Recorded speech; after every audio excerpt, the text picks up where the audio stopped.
د دې یو ښکلی مثال دی. تاسو کې اکثر خلقو ښځې کړي دي. څه وخت کې چې د واده په ورځ ستاسو نکاح تړلی کېده، ملام راوستو، ګوان لاړو، ښځې نه یې واک راوړو، یو پکې وکیل شو، دوه ګوان شو. ملا هغه وخت کې څه وایي؟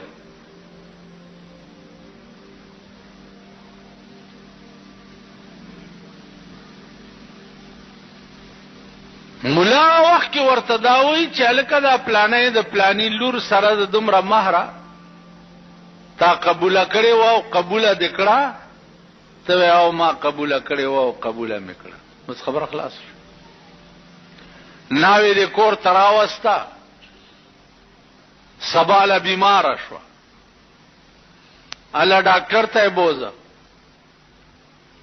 تا هغه وخت کې دا ویلی شي چې پرون چې د دې نکاح کېده نو ما خو ملا سره دا وعده نه وه کړې چې دا به زه ډاکټر ته هم بوزم. دا تاسو کړې وه؟ ښځو والا ووایي تا کړې ښځه؟ خدای دې ورکه چې ورکه ته خو ګوډې که نه؟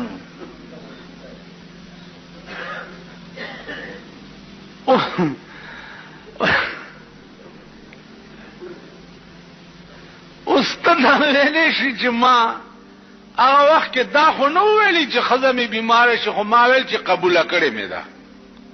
د ډاکټر ذمهواري خو یې ما نه واغست. یا دا ښځه وویل چې ما ته جامې پکار دي، ته دا ویلی شي چې بھئی ما د جامو ذمهواري نه واغست.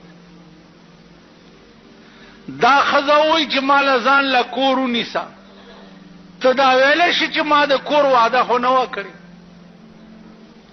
دا ښځه وویل چې ورشه سیر غوښه راوړه، دوه سیره ټیپر راوړه، ته دا ویلی شي چې ما خو غوښه او ټیپر پکې نه، دا ویلی شي که نه؟ د دغه یو ټکي د قبول سره د دې ښځې ټول لوازمات چې دي هغه ستا په سر انبار شو که نه؟ کړت پکې کولی شي، او که دې کړت وکړو دا ښځه در نه تښتي که نه؟ که دې کړت که دې روټۍ کې کمی راوستو در نه تښتي، که دې جامو کې کمی راوستو در نه تښتي، که دې کور کې کمی راوستو در نه تښتي. ته ښځه په سړک کېنولی شي؟ کېنولی شي تاسو؟ بھئی د کور بندوبست به ورته وړاندې نه کړي، بلکې چې کویدنو کې د کور بندوبست به ورته وړاندې نه کړي، چې کویدنو کې مور او پلار به دې وایي مزدوري، خواري، نوکري، سبا به دې ښځه بال بچ به کور دې وران شه، څه به کوې؟ نو دوه درې کاله مخکې ورته اول ژوند جوړی، نو هغې نه وروستو بیا قبوله کړي. نو آمنا چې دی ما ایمان راوړی دی او زه مسلمان یم، نو د اسلام ټول مقتضیات ستا په سر انبار شو.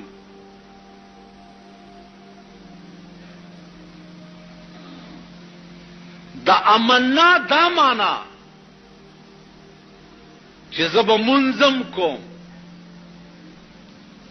زه به روجم نیسم،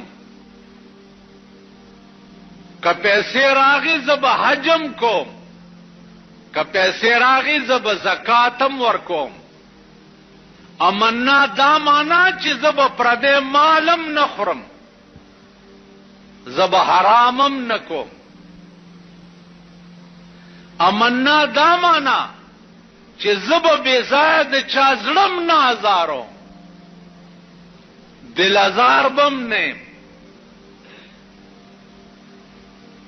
امنا دا معنا چې د خدای مخلوق سره به د انس معامله کوم.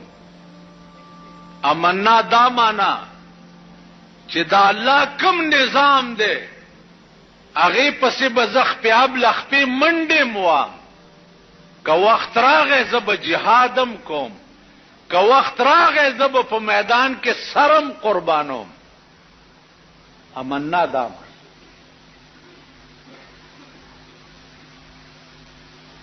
نن امنا ټول ملک کړی.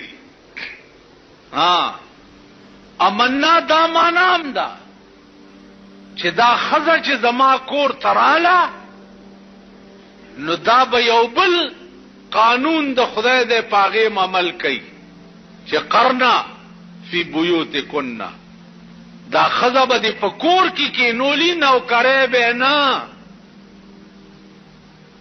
نن ډېر خړوسانو ګوري خزه